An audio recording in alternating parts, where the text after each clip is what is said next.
Friends, welcome to AKP kitchen. இன்னைக்கு நம்ம கிச்சன்ல பாத்தீங்கன்னா ஒரு இதை வந்து சைட் டிஷ் ரெசிபின்னு சொல்ல முடியாது, மெயின் ரெசிபின்னு சொல்ல முடியாது. எப்படி வேணா நீங்க வச்சு சாப்பிட்டுக்கலாம். ரொம்பவே அல்டிமேட்டா இருக்கும். இது என் பிள்ளைங்களுக்கா இருக்கட்டும், எனக்கா இருக்கட்டும், எல்லாருக்குமே ரொம்பவே விரும்பி சாப்பிடக்கூடியதான ஒரு டிஷ். என்ன வச்சு செய்ய போறோம், எப்படி செய்ய போறோங்கிறத பார்க்க போறோம். ஓகேங்களா? இதுக்கு நான் எடுத்துருக்கிறது பாத்தீங்கன்னா ஒரு 4 முட்டை எடுத்திருக்கேன்.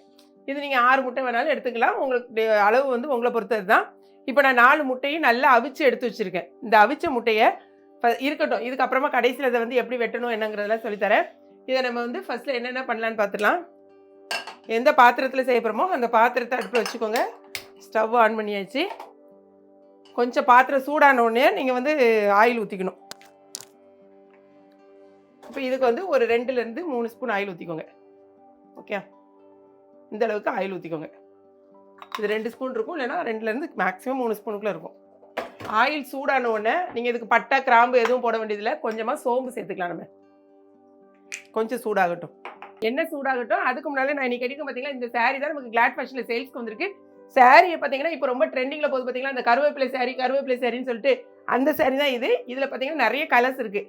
பட் நம்ம வந்து இன்னைக்கு இந்த ஒரே ஒரு கலர் மட்டும் தான் கொடுத்துருக்கோம். நிறைய பேர் வந்து கேட்குறது, அதாவது நீங்கள் வந்து இது நம்ம கொடுக்குறது என்ன காட்டன் தம்பி? Linen cotton. சரியா? Linen cotton.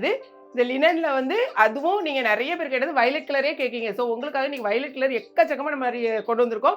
எத்தனை பேர் வேணாலும் வாங்கிக்கலாம். பல்காக வந்து கூட வாங்கிக்கலாம், யூனிஃபார்மாக எடுத்துக்கலாம், அந்த மாதிரி எடுத்துக்கலாம். இது யூத்தாக இருந்தாலும் சரி, எங்களை மாதிரி ஆட்களாக இருந்தாலும் சரி, வேலைக்கு போகிறவங்க எல்லாருக்குமே ரொம்பவே ஆப்டாக இருக்கும். சாரியோட இங்கே பாருங்களேன், இதான் சாரியோட முந்தி வித் ப்ளவுஸோட வந்துடும். சாரியோட ரேட்டு வெறும் 340 ரூபா மட்டும்தான். 2 சாரி வாங்கினீங்கன்னா 1 kgக்கான கொரியர் அமௌண்ட். இதில் ஒரே ஒரு கலர், இன்றைக்கி இந்த ஒரு கலர் மட்டும் தான் அவைலபிளாக இருக்குது. ஸோ அதனால தான் உங்களுக்கு சொல்கிறேன், எத்தனை கலர்னாலும் நீங்கள் எத்தனை சாரினாலும் எடுத்துக்கலாம். வெப்சைட்டில் ஆர்டர் பண்ணி தெரிஞ்சவங்க வெப்சைட்டில் பண்ணிக்கோங்க, தெரியாதவங்க வாட்ஸ்அப்பில் ஆர்டர் பண்ணி எடுத்துக்கலாம். ஏன்னா நிறைய கலர்ஸ் இருந்துச்சுன்னா தான் நாங்கள் வீடியோ பார்க்கணும் போடணும்னு இருக்கும். இது ஒன்றுமே கிடையாது, ஒரே ஒரு கலர் தான். ஓகேங்களா? இப்போது எண்ணெய் சூடாயிடுச்சு. ஒரு 1/2 ஸ்பூன் சோம்பு போட்டுக்கோங்க. சோம்பு பொரிஞ்ச உடனே ஒரு பூண்டு வந்து நான் ஒரு 4 பல்லு பூண்டை வந்து குட்டி குட்டியாக கட் பண்ணி வச்சுருக்கேன். இந்த பாருங்க, இந்த மாதிரி கட் பண்ணி வச்சுக்கோங்க. பூண்டு ஒரு 4 பல் பூண்டு எடுத்து இந்த மாதிரி குட்டி குட்டியாக கட் பண்ணி வச்சுக்கோங்க. ஏன்னா பூண்டை வந்து இந்த மாதிரி கட் பண்ணி போடும்போது அதனுடைய ஃப்ளேவர் வந்து நல்லா இருக்கும், அதனால் போட்டுக்கோங்க. அப்புறமா கழுவி வச்ச கொஞ்சோண்டு கருவேப்பிலை, கூடவே ஒரு பச்சை மிளகாய் நான் போட்டிருக்கேன்.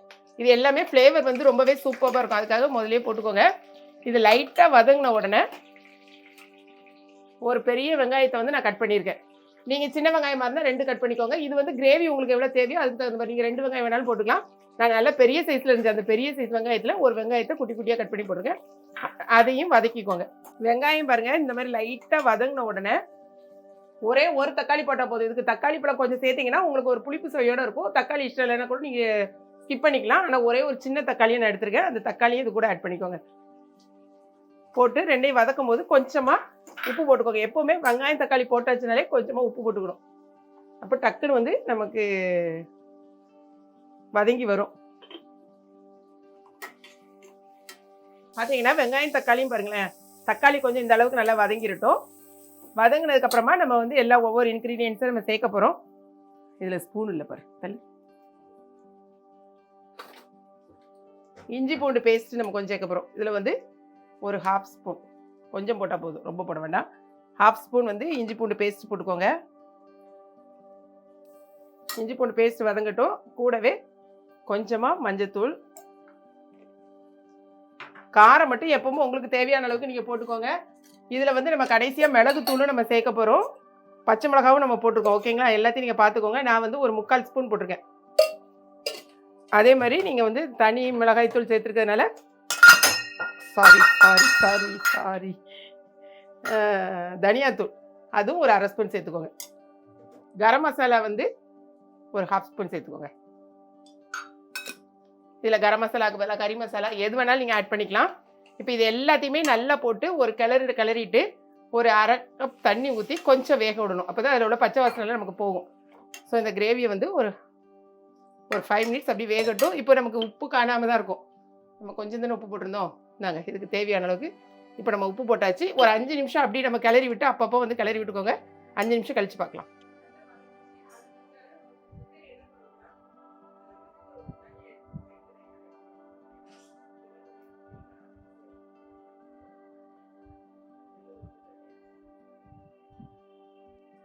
இப்போ இப்போ பார்த்தீங்கன்னா நமக்கு நல்ல கிரேவி நல்லா பாருங்களேன், இந்த மாதிரி நல்ல ஒரு திக்கு கன்சிஸ்டன்சிக்கு வரணும்.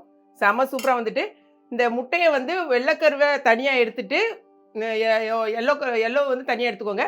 அப்புறமா இந்த மாதிரி நீள நீளமாக கட் பண்ணிக்கோங்க. ஓகேங்களா? இல்லைன்னா இதில் 2 பீஸ் கூட நீங்கள் போட்டுக்கலாம். அது உங்கள் இஷ்டம் தான். இது கூட நம்ம அப்படியே இந்த முட்டையுடைய வெள்ளைக்கருவை ஃபஸ்ட்டில் போடுங்க. ஏன்னா மஞ்சக்கரு போட்டிங்கன்னா கொஞ்சம் டக்குன்னு உடஞ்சிரும். இதை போட்டு கிளறுங்க. செம்ம சூப்பராக இருக்கும். ஒரு சிலர் வந்து இந்த மஞ்சள் கரு வந்து நீங்கள் சாப்பிட மாட்டீங்க. அப்படின்னா இதை மட்டும் வச்சு யூஸ் பண்ணிக்கோங்க. சாப்பிட்றவங்க வந்து மஞ்சக்கருவை தனியாக கூட இப்படி போட்டு எடுத்து சாப்பிட்டுக்கலாம். ஓகேங்களா? கடைசியாக நான் மஞ்சக்கருவையும் போட்டு கொஞ்சம் உடஞ்சிடாமல் பார்த்துக்கோங்க. நல்லா வந்து கிளறி விட்டுட்டு கட்டாயமாக பெப்பர் தூள் போடணும். பாருங்க, இது எப்போவுமே நம்ம வீட்டில் பெப்பர் கரெக்டாக வச்சுருப்போம். ஸோ 2 ஸ்பூன் நான் பெப்பர் போட்டாச்சு. போட்டு ஒரு கிளறுங்க.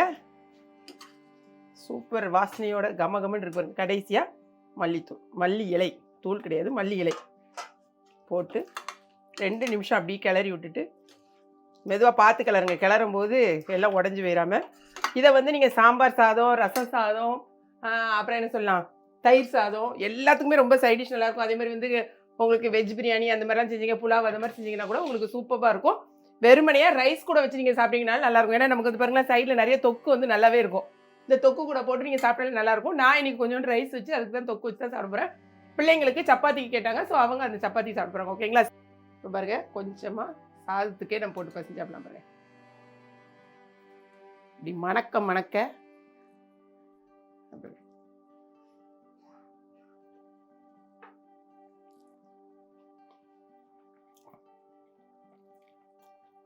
உப்பு, புளிப்பு, வாசனை அந்த முட்டையோடு சேர்த்து சாப்பிடும்போது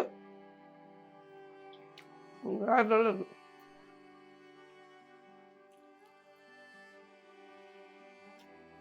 ஒரு வாய் வச்சுட்டானா அந்த கடைசியாக மிளகு போட்டதுக்கு அதுக்கும் சாப்பிட்டுட்டே இருக்கணும் போல தோணுது. அந்த அளவுக்கு சூப்பராக இருக்குது. கட்டாயமாக நீங்களும் ட்ரை பண்ணி பாருங்கள். இந்த வீடியோ பிடிச்சிருக்குன்னு நினைக்கிறேன். பிடிச்சிருந்துச்சுன்னா லைக் பண்ணுங்கள். மறக்காமல் கிளாட் ஃபர்ஸ்ட் ஏகே பிக்சர்னி சப்ஸ்கிரைப் பண்ணுங்கள். தேங்க்ஸ் ஃபார் வாட்சிங்.